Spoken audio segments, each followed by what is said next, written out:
Hi, this is Kerry Artek with Wicked Stocks bringing you the daily Triple Q report for Thursday, January 13th, 2022.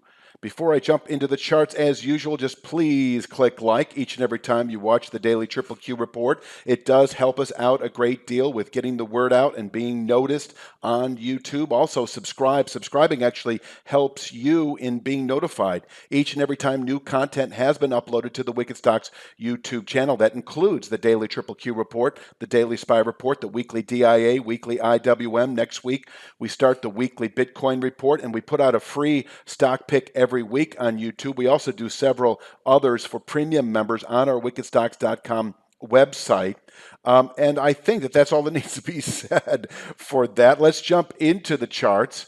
Just sort of backtracking a bit, on Monday, seems like a long time ago now, we did test long-term support at that 370.13 channel bottom, which is the base. It actually began at that intermediate channel structure that today is at 374.08. That is still a zone, especially with regard to 70.13, that can absorb selling really through February trade. And from here, not only are we expecting over the next few weeks, possibly sooner, that 399.98 descending channel top, but I think over the next few months or sooner, we can reach that channel top at 421.01 because we remain in a long-term bull market, at least into Q2, above 370.13. So the 420s in reach over the next few months. And if we were to close above 399.98 in the coming days or in the next week or two, then we're probably just another 2 to 3 weeks away from reaching that 421.01 longer term resistance.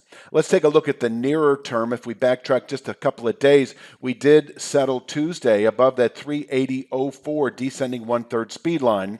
And that is a trend defining in its pivot point qualities. Having closed above it told me that we've got a good weekly low, and we should continue up to the 2/3 speed line over the next few days. 394.38, that may be in reach today. I'll get to that in a moment. And that 394.35 is really the start of a band of resistance up to 399.98. It never ceases to amaze me how oftentimes the speed lines, like the 2/3 speed line, will run parallel with the channel top, and they're two very different indicators. But there you have it, 394.35, really the start of a range of resistance up to 399.98. That's considered a 2 to 3, really a 3 to 5 day target above 380.04. We may get there sooner. We may get there today. Let's actually take a look at the support and resistance levels.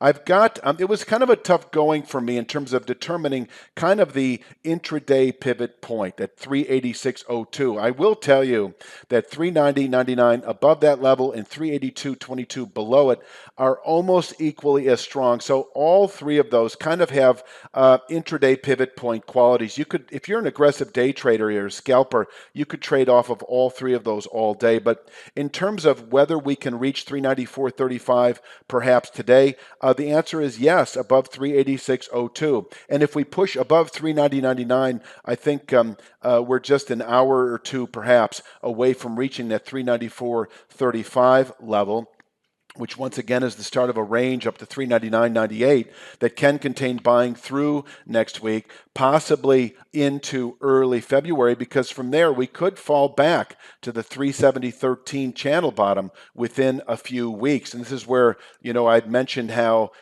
if we reach into the upper 390s, buying perhaps 375 puts that don't expire for at least 2 or 3 weeks. And I think with regard to time decay and such, you're better off going a couple of months out, just so that you've got some, good appreciation, good expansion, and you're void of that time decay element if you're only buying an option that expires 2 or 3 weeks out as we get into the upper 390s. And if you decided to buy the 370 or 375 puts at that time, I would go out into perhaps a March expiration on that. That's just my opinion.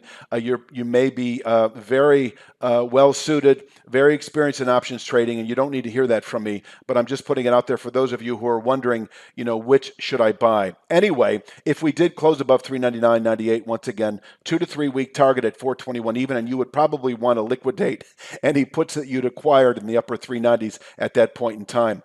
Downside, if we break or open today below 386.02, we could test 380.04. In fact, I will say, because I mentioned earlier how those minor points all have kind of a pivot point qualities, you may wait until we break 382.22 for that 380.04 potential intraday target. Once again, that is that speed line that can contain session weakness and above which the mid to upper 390s remains a 3 to 5 day target. Now, if we did break 380.04, and I don't see that happening, but if we did, it could get ugly today all the way down to 374.08. And if we close below 380.04, then we should retest, quite possibly tomorrow. Fridays can be volatile days, that 370.13 long-term channel bottom, where once again we can bottom out through February and above which, as I mentioned, upper 390s expected over the next few weeks, and possibly the 420s by the end of February, let's say. But if we did close below 370.13, and I still think I need to mention this,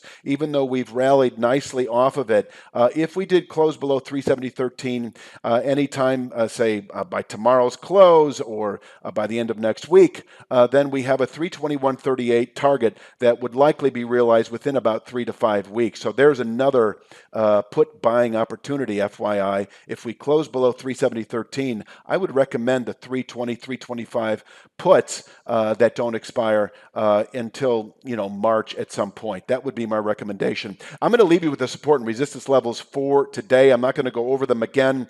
Please click like each and every time you watch the Daily Triple Q Report. It does help us out a great deal. And subscribe to the Wicked Stocks YouTube channel. I will be back tomorrow for Friday's Daily Triple Q Report. You have a great day, and we will talk soon.